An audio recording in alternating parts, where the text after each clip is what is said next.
Man hat hier im Grunde genommen alles, was man sich vorstellen kann. Man hat Natur pur, man hat große Gletscher, man hat Tierwelt, man hat die Nationalparks.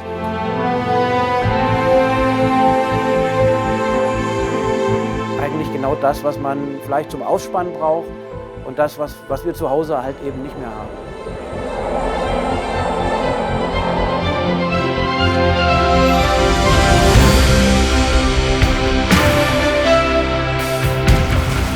Wir haben eine Reise erlebt, die hat mehr geboten, als im Katalog überhaupt stand. Es war klar, wo wir starten, es war klar, wo wir irgendwann ankommen.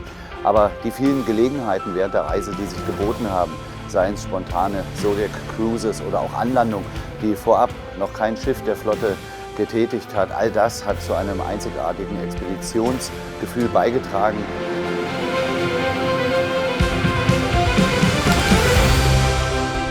Also die Reise durch die chilenischen Fjorde von Valparaíso bis runter nach Ushuaia ist immer wieder ein Erlebnis. Die Natur voll zu erleben, auch anzufassen und im Detail beobachten zu können. Ich glaube, wenn man sich jetzt hier umschaut, merkt man, wie klein wir eigentlich sind.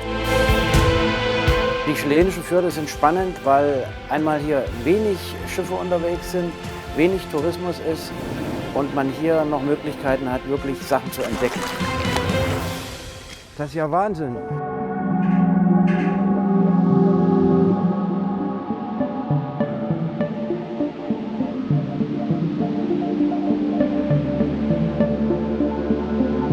Also für mich persönlich ist das ganze Fahrgebiet extrem interessant, weil man eben so richtig von Valparaíso, also quasi einer sehr warmen, geradezu sommerlichen Region, langsam Richtung polare Region fährt.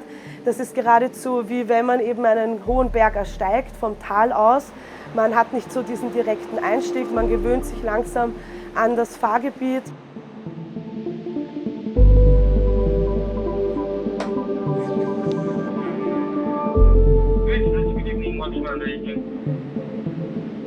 Wir sind jetzt hier nach 2 Seetagen am Eingang des Canal Chacao. Das heißt, hier geht es jetzt rein und eine enge Passage. Und in circa 2 Stunden werden wir dann in den chilenischen Fjorden sein.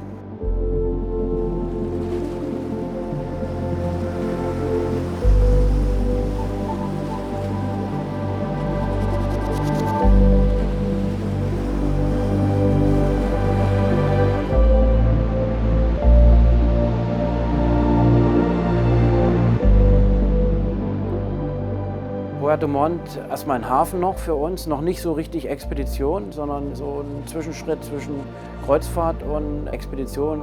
Man sieht den südlichen Teil von Chile, man lernt schon mal die Vorstufe von Patagonien kennen. Wir sind dann ja noch nicht in Patagonien, aber ein recht südlicher Hafen zum Warmmachen auf das, was kommt.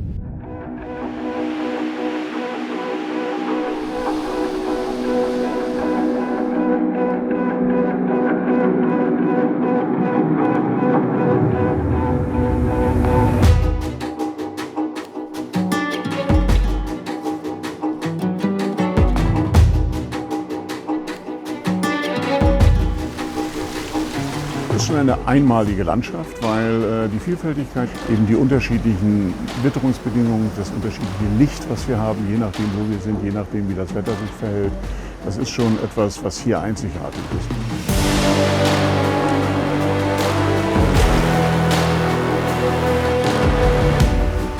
Castro ist nochmal so die letzte richtige Zivilisation auf der Route gewesen.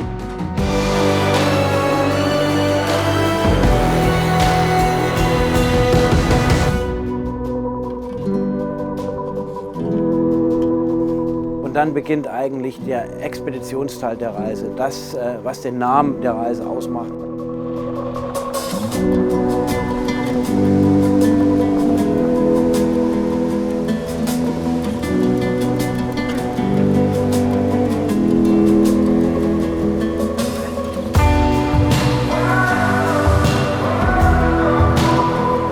Auch Expeditionstag vollgestopft mit 3 Zielen.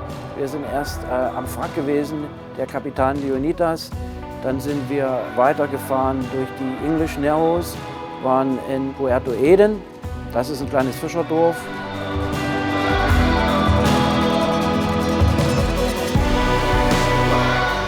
dann abends noch bis zum Ende des Tageslichtes, kann man fast sagen, am Pio-Onze-Gletscher.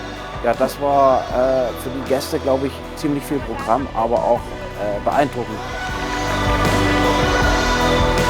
Auch in dieser Abendstimmung, das Wetter war durchmischt. Wir hatten Sonnenschein, wir hatten Regen, wir hatten Regenbogen. Wir haben eigentlich in den 3 Stunden, wo wir am Pio-Onze waren, alles, was man so haben kann. Und wir hatten auch mal Wind zwischendurch und dann wurde es wieder ruhiger. Typisches Wetter hier unten in den chilenischen Fjorden.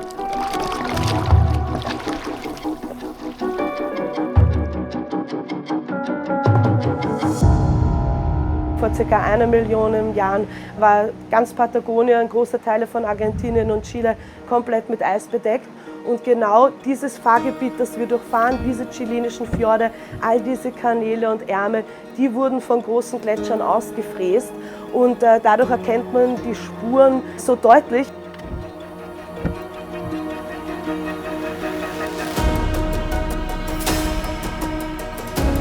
Einen wunderschönen guten Morgen, liebe Gäste. Es ist 7 Uhr. Sie sehen es, wenn Sie rausschauen.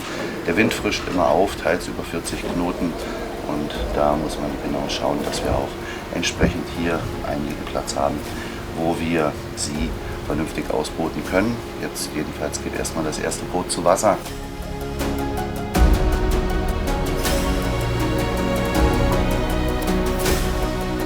Expedition bedeutet für mich tatsächlich, in Gebiete vorzudringen, wo man nicht mit dem Bus oder einfach mal so hinfliegen kann, was man schlussendlich nur mit dem Schiff oder mit unserem kleinen Expeditionsschiff erreicht.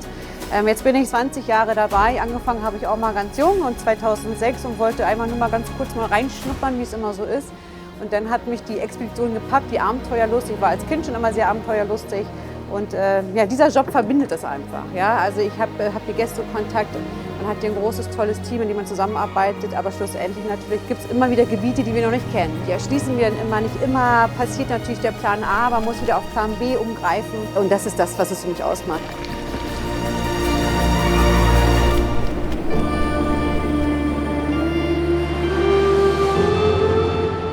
Die Kirkenerus ist tatsächlich ein nautischer Leckerbissen und die Hanseatic Inspiration ist von den Abmessungen her das größte Schiff, was überhaupt noch da durchfahren darf.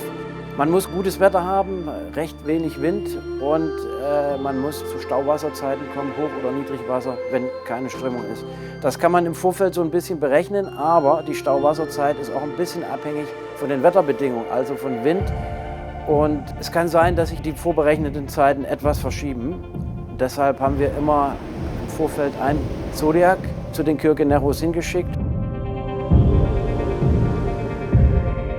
Natürlich das, ich sag mal, so ein bisschen unser Motto auch, wir fahren hin und gucken dann gucken wir auch, was möglich ist. Ist es möglich, ist es nicht möglich?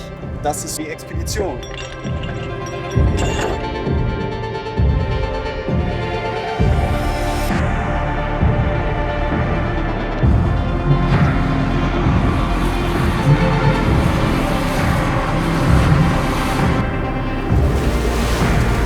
Das Zodiac hat uns dann gesagt, wenn der Strom nachlässt und wenn wir kurz vor Stauwasser sind, dass wir dann rechtzeitig losfahren konnten und mit Anlauf im Grunde genommen durch die Kirkenerus durchfahren. Keine Verwirbelung, da auch keine Verwirbelung.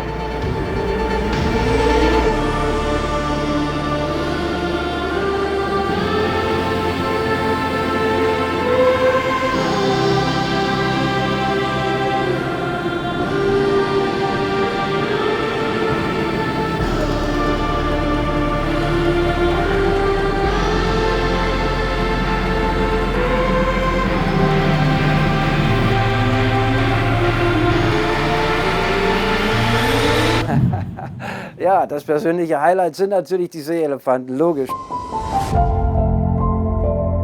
3 Jahre habe ich sie gesucht, die Seeelefanten hier in den chilenischen Fjorden. Und heute ist ein Glückstag, würde ich sagen.